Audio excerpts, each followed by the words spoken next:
à toutes et à tous et bienvenue dans notre émission Genève d'après. Pour la plupart d'entre nous, ces 2 dernières années ont été très perturbées par la Covid. Riches ou pauvres, nous avons dû nous adapter à de nouvelles situations et Genève est un parfait exemple. La cité du bout du lac, une des villes les plus chères du monde, a connu durant cette pandémie une augmentation importante et visible de personnes précarisées. Le monde de la culture a fait preuve de beaucoup d'imagination pour exister. C'est le cas de notre invité. Genève, c'est également le siège des Nations Unies et de ses institutions. 32 000 fonctionnaires et internationaux y travaillent quotidiennement. Comment se sont-ils adaptés? Enquête à suivre. Réfléchir sur la Genève d'après, c'est le métier de notre deuxième invité du jour, le sociologue Jean Roussio, et il a plein de choses à nous dire. Les images de milliers de personnes en file indienne pour pouvoir se nourrir à Genève pendant le confinement ont fait le tour du monde. La précarité à Genève pendant la pandémie, un reportage d'Armanda Bernardo. Le Covid a fortement impacté la lutte contre la précarité à Genève. La Fondation Partage est un acteur principal de cette cause. Elle récupère les invendus des magasins afin de les redistribuer à une cinquantaine d'associations par le biais de cabas alimentaires. Ce qui s'est passé en mars 2020, c'est que durant le premier semi-confinement, Partage a eu l'arrêt des récoltes quotidiennes pendant 2 semaines, ce qui a été problématique puisqu'on a dû piocher dans nos réserves financières pour pouvoir acheter des produits pour compenser ces récoltes. Et dans le même temps, la moitié des associations avec lesquelles on travaille ont dû fermer. Après, quand la situation est revenue plus ou moins à la normale, en même temps, en fait, la caravane de solidarité s'est mise en place au Vernet. Donc, il y a eu des distributions alimentaires jusqu'au mois de juin. Et à partir de juin, les autorités ont voté un crédit extraordinaire de 5 millions de francs pour Partage, pour l'achat, exclusivement affecté à l'achat de produits de première nécessité. La Fondation Partage existe depuis plus de 15 ans. Elle participe également à la réinsertion professionnelle.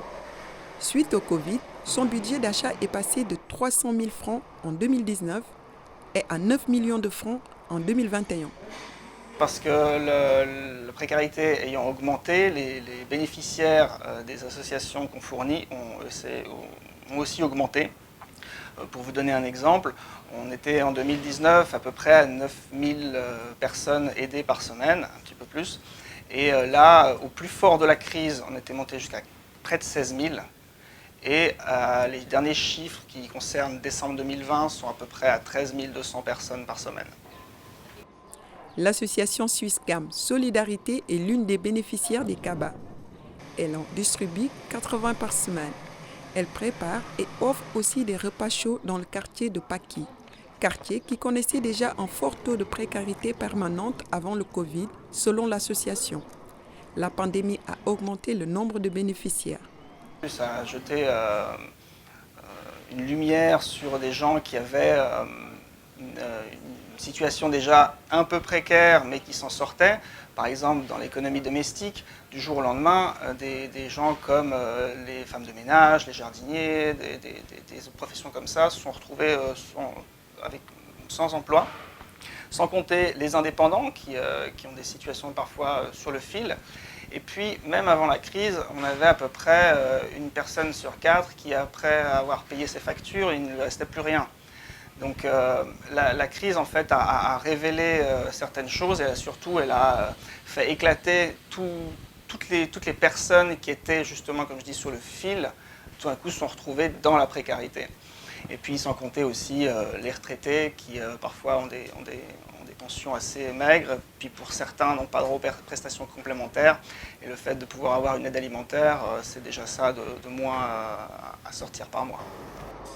Une partie des récoltes de la Fondation se fait grâce au Samedi du Partage qui n'a pas pu avoir lieu en mars 2020. Une plateforme Internet a été mise en place, ne rencontrant pas le même succès.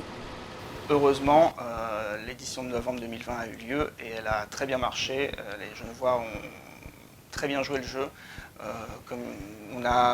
Pour donner une comparaison, l'édition de novembre 2019 avait récolté 90 tonnes de marchandises, ce qui était déjà bien et qui était déjà une augmentation par rapport aux années précédentes. mais l'édition 2020 sur novembre uniquement a récolté 275 tonnes. Donc un grand merci aux Genevois.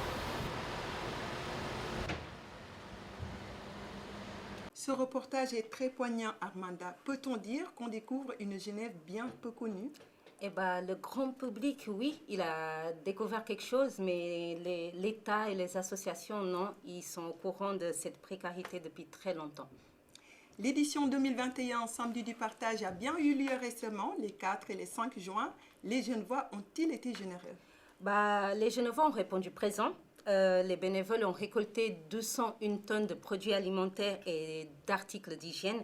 Ça représente une augmentation de 35% par rapport à l'édition précédente. La population peut encore faire un geste de solidarité. Donc, vous avez jusqu'au 30 juin pour faire un don sur la plateforme de don. Alors Armanda, si je décide d'y participer, quelles sont les démarches à suivre? C'est tout simple, il suffit juste de cliquer sur ce lien, faire un don ou alors offrir un cabas. Alors Partage reçoit et distribue à des associations, mais ces associations font aussi un travail formidable derrière. Ils font un travail excellent. Dans le reportage, on voit brièvement l'association suisse Gamme Solidarité. C'est une association qui s'en charge de l'aide d'urgence, de l'urgence de rue. Ils s'en chargent principalement des plus démunis, des sans-abri et des personnes toxicodépendantes. Dans ce petit quartier qui est le Paquis, en fait, la distribution de nourriture est un très bon prétexte pour approcher les personnes en précarité.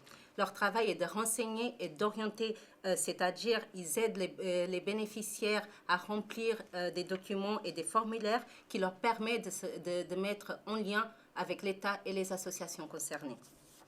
Comment se passe l'organisation? Tout a-t-il lieu dans le stand?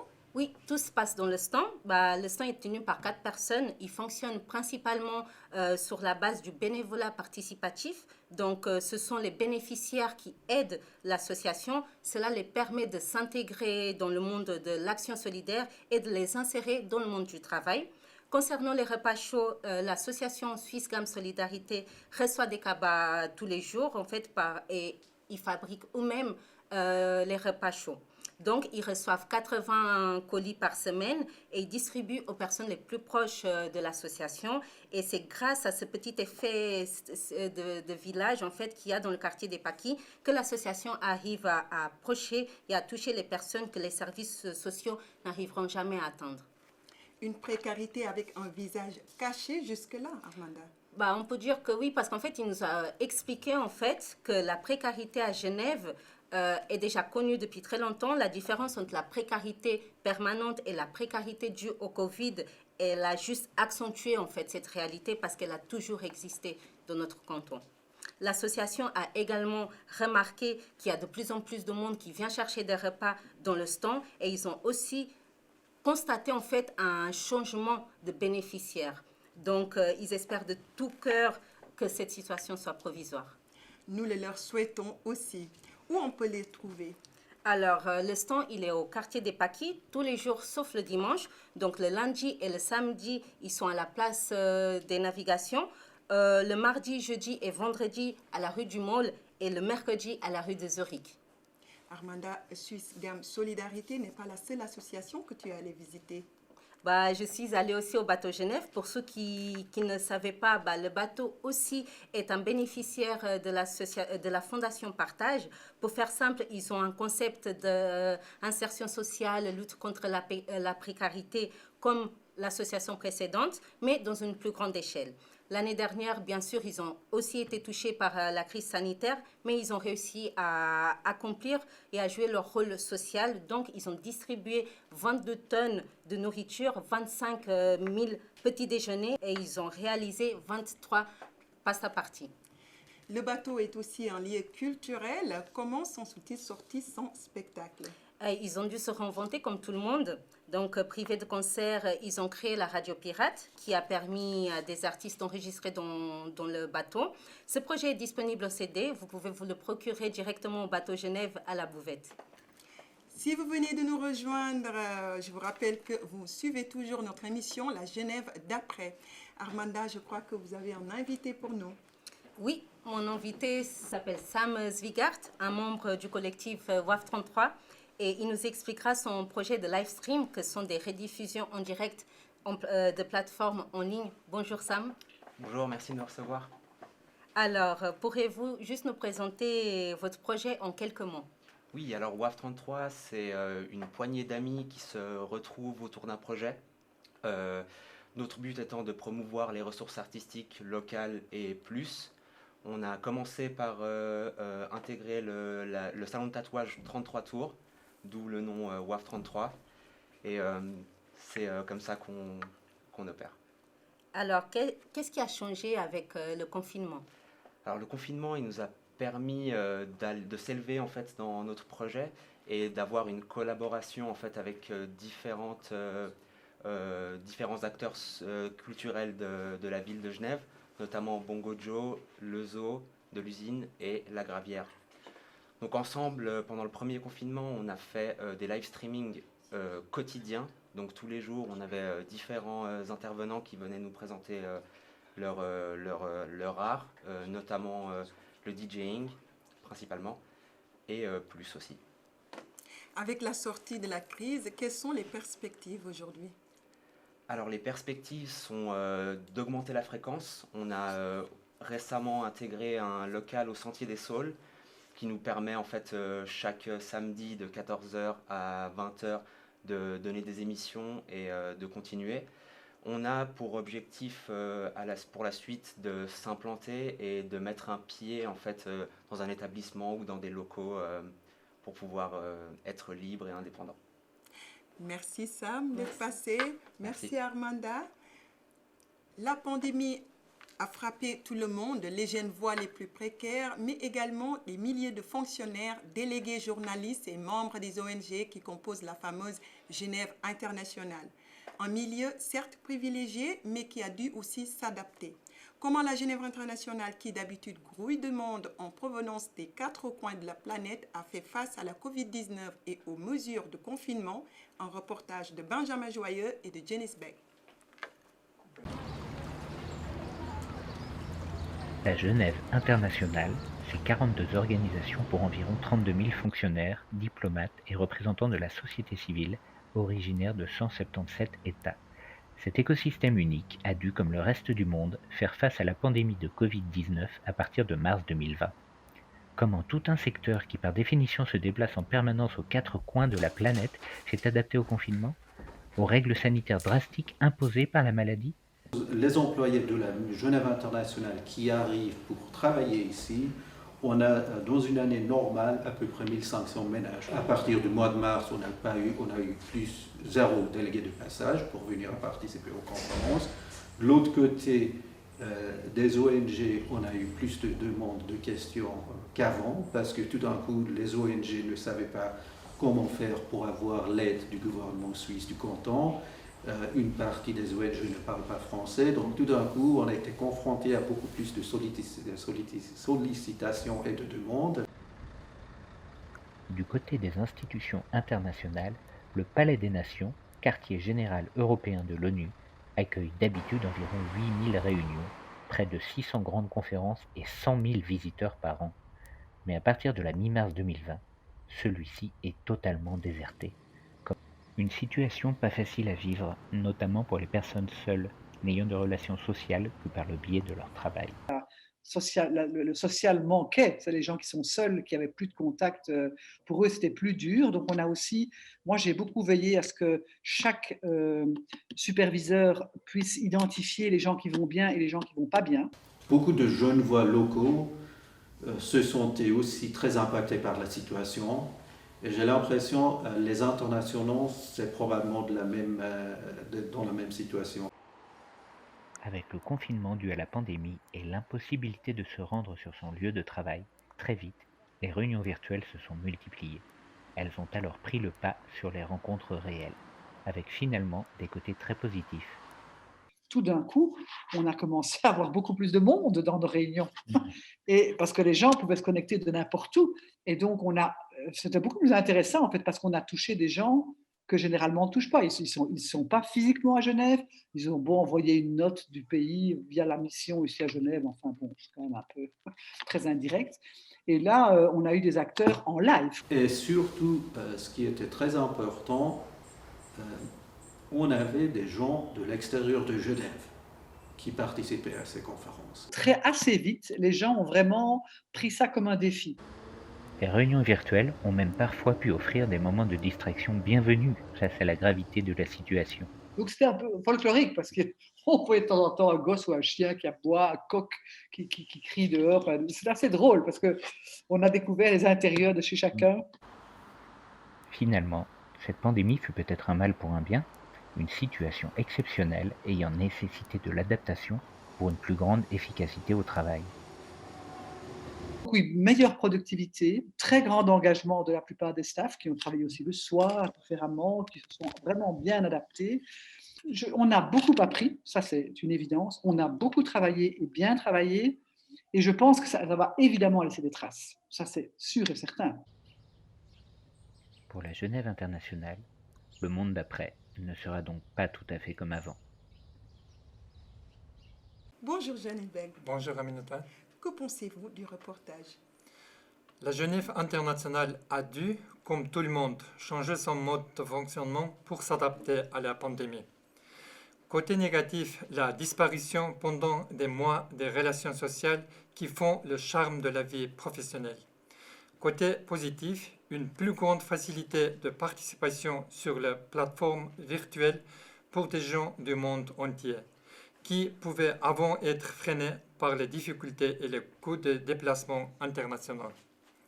Du côté des journalistes qui suivent la Genève internationale, il a fallu également faire avec. C'est ce que va nous expliquer maintenant Catherine Fiancon-Bokonga, la vice-présidente de l'association de correspondants accrédités auprès des Nations Unies à Genève, interrogée par Benjamin. La Genève internationale a débuté un confinement le 13 mars 2020 et en réaction, la semaine suivante, l'ACANU, l'Association des correspondants accrédités auprès des Nations Unies à Genève, a décidé de créer un groupe WhatsApp qui permettait de réunir l'ensemble des membres. Et environ 2 semaines après ce début de confinement, comme nous avons vu que les organisations internationales basées à Genève n'organisaient absolument aucune activité, elles étaient en quelque sorte en attente et en état d'observation pour voir comment la pandémie allait évoluer. Nous avons pris l'initiative de créer notre propre plateforme Zoom, la plateforme Zoom de l'ACANU, et nous avons commencé à organiser des conférences de presse tous les jours ouvrables. Donc, durant les mois on va dire la deuxième quinzaine de mars, le mois d'avril, le mois de mai, nous avons organisé environ 10 conférences de presse par semaine parce qu'il était nécessaire pour les journalistes de travailler. Et comme la Genève internationale s'était endormie comme la Belle au bois dormant, il fallait bien trouver des activités. Et nous avons reçu une formidable réponse de la part des chefs d'agence des Nations Unies, les secrétaires généraux, les directeurs généraux, mais également à travers le monde, des ministres, des chefs d'État, des ambassadeurs basés à Genève, qui étaient absolument ravis de pouvoir organiser la presse et adresser leurs messages sur différents sujets d'actualité. Les activités ont repris doucement à partir du mois de juin, c'est-à-dire 2 briefings par semaine qui relatent les activités des agences liées à l'ONU. Mais en dehors de cela, nous n'avons pratiquement pas de conférences de presse et les conférences de presse n'autorisent pour l'instant que 5 personnes physiquement dans la salle. Donc, l'ACANU poursuit ses activités et nous pensons que ce sera le cas encore plusieurs mois. Bonjour Benjamin. Bonjour Aminata. Ce reportage vous a inspiré un édito. Exactement. La Genève internationale d'après la Covid ne sera donc plus tout à fait comme avant. La pandémie laissera des traces, tant dans le fonctionnement des organisations que dans la vie personnelle de chaque individu. Un autre aspect qui n'a pas été abordé beaucoup moins de déplacements, en voiture comme en avion, c'est toujours ça de gagner pour le climat et la planète. En effet, les mesures de confinement prises à travers le monde afin d'agir contre la pandémie en mars-avril 2020 ont eu des effets parfaitement mesurables sur l'environnement et la qualité de l'air. Depuis les régions industrielles très polluées de Chine jusqu'ici à Genève, le dioxyde d'azote, dont la source principale est la circulation automobile, a baissé par exemple d'environ 35% entre la première et la seconde quinzaine de mars 2020. Du côté du trafic aérien, par nature très générateur de gaz à effet de serre, la baisse des passagers pour l'année 2020 a été estimée à environ 68%.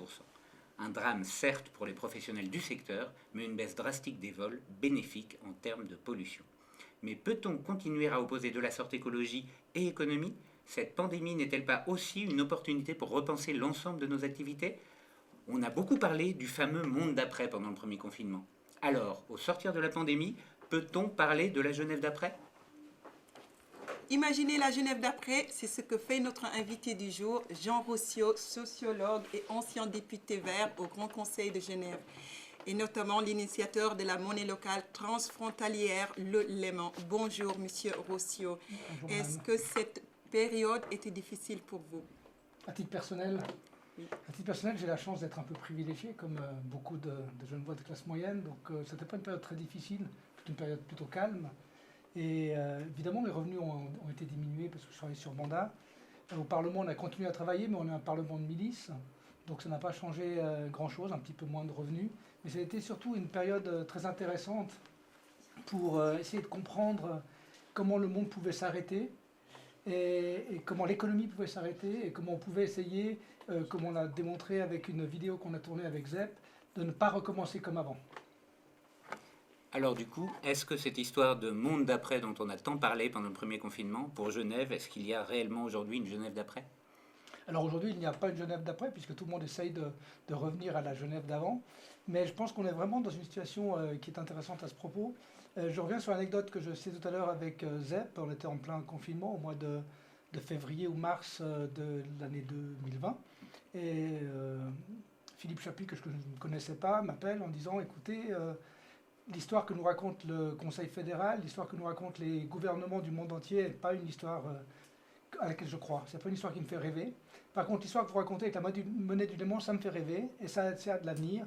On ne va pas continuer à endetter toutes les sociétés du monde entier pour recommencer comme avant. Au contraire, on va sortir de ce monde Covid avec un autre système économique et financier. Alors il y a le Léman, mais il y a aussi plein d'autres activités, plein d'autres nouvelles tentatives justement à Genève pour faire transiter l'économie. Est-ce que vous pouvez nous en citer quelques-unes? Est-ce que vous croyez qu'aujourd'hui ça va dans le bon sens ou alors toutes ces tentatives-là ne font pas encore suffisamment système? Ça ne fait pas encore totalement système, parce que c'est ça exactement la question, et c'est comment on arrive à faire système. Alors le monde de l'après, c'est aussi un monde qui est dans la complémentarité. Ce n'est pas un monde qui est complètement contre le système, c'est un monde qui se pose d'une manière à être une réponse immédiate et concrète en complémentarité au système actuel. Donc si on prend par exemple la monnaie du Léman, c'est de mettre en lien 550 entreprises dans le bassin de vie lémanique, c'est mettre l'argent que les consommateurs utilisent, pour parler simplement, quand on achète des lémons, on les achète avec des franchises. Ces franchises vont à la Banque Alternative Suisse, qui est une banque éthique.